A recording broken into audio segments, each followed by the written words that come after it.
Hello guys, welcome to சுவையோடு சமைக்கலாம் YouTube channel. இன்றைக்கி நம்ம என்ன பார்க்க போகிறோம்னா சுவையான கத்திரிக்காய் பீர்க்கங்காய் சாம்பார் செய்வது எப்படின்னு பார்க்கலாம் வாங்க. ஒரு கிளாஸ் துவரம்பருப்பு எடுத்து ஒரு கையளவு பாசிப்பருப்பு எடுத்து கழுவி எடுத்து வச்சுருக்கிறேன். ஒரு 10 பல்லு பூண்டில் போட்டுக்கலாம். அரை ஸ்பூன் மஞ்சள் போட்டுக்கலாம். அரை ஸ்பூனு ஜீரம் போட்டுக்கலாம். பெருங்காயத்தூள் கொஞ்சம் போட்டுக்கலாம். போட்டு தண்ணியை ஊற்றி நம்ம பருப்பு வேக விட போகிறோம்.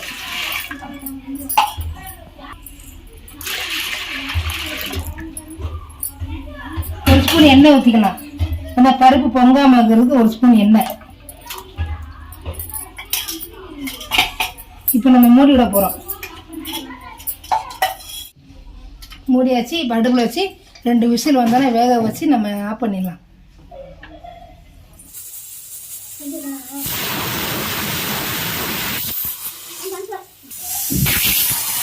விசில் வந்துருச்சு. இப்போ ஆஃப் பண்ணிட்டு 10 நிமிஷம் கழிச்சு பார்க்கலாம். ஒரு 5 ஸ்பூன் எண்ணெய் ஊற்றிக்கலாம். ஒரு ஸ்பூன் கடுகு போட்டுக்கிறேன்.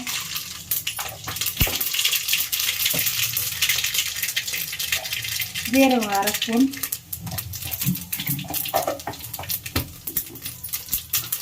கருவேப்பிலை கொஞ்சம் ஒரு கப், வெங்காயம் 2 வெங்காயம் வச்சு கட் பண்ணி வச்சுருக்கிறேன். போட்டு இறக்கிக்கலாம்.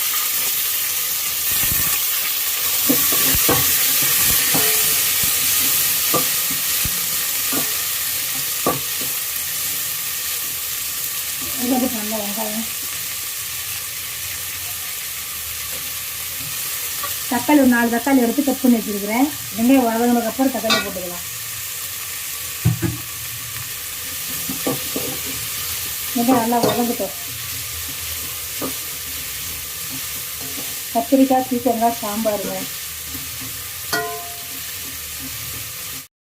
வெங்காயம் வதங்கிச்சு. இப்போ தக்காளியை போட்டு நல்லா வதக்கிக்கலாம்.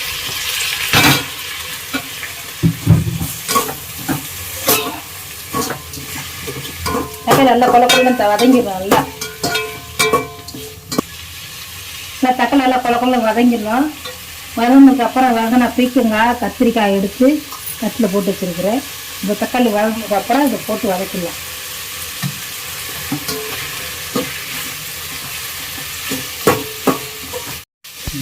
தக்காளி வதங்கிடுச்சு. இப்போ கத்திரிக்காய் போட்டுக்கலாம். பீர்க்கங்காய் கத்திரிக்காய் இப்படி இதை வதக்கிக்கணும் நல்லா.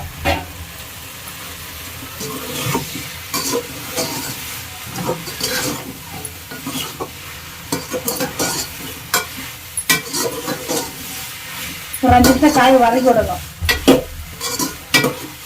அதில் பச்சை வாசனை இருக்காது.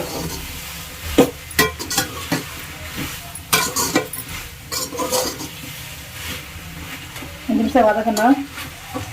வதக்கிட்டு 5 நிமிஷம் காய் வதங்கிடுச்சு. இப்போ நம்ம சாம்பார் தூள் போட்டுக்கலாம். சாம்பார் தூள் 1 ஸ்பூன், தனியாத்தூள் 1 ஸ்பூன், மிளகாய்த்தூள் அரை ஸ்பூன் போட்டு மிக்ஸ் பண்ணிக்கலாம்.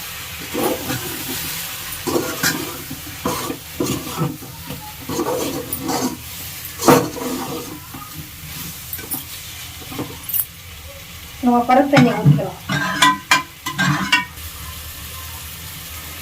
பருப்பு தண்ணியை மட்டும் நம்ம ஊற்றிக்கலாம். இப்போ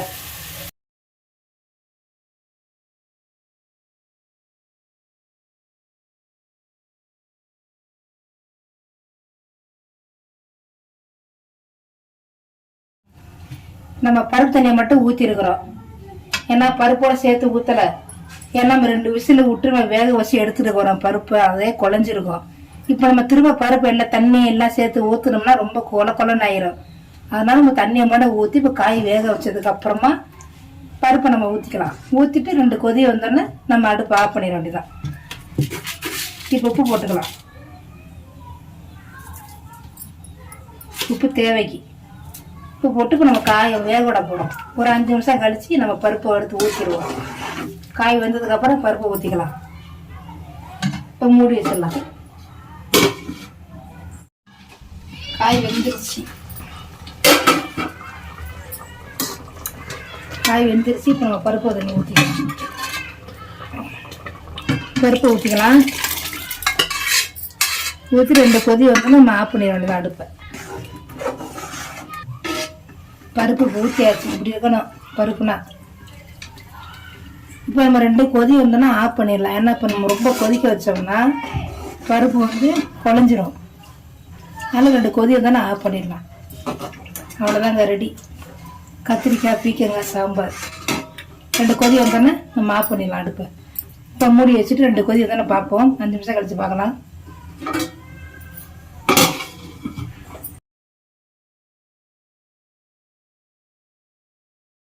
5 நிமிஷம் ஆயிடுச்சு. இப்போ பார்க்கலாம். அவ்வளோதாங்க, கோச்சிருச்சுங்க. அவ்வளோதாங்க, கத்திரிக்காய் சாம்பார். கத்திரிக்காய் பீக்கங்காய் சாம்பாருங்க. இந்த மாதிரி வச்சு பாருங்கள். இந்த வீடியோ உங்களுக்கு பிடிச்சிருந்துச்சுன்னா லைக் பண்ணுங்கள், ஷேர் பண்ணுங்கள், மறக்காமல் சப்ஸ்கிரைப் பண்ணுங்கள். தேங்க்ஸ் ஃபார் வாட்சிங். இப்போ நம்ம அடுப்பை ஆஃப் பண்ணிடலாம்.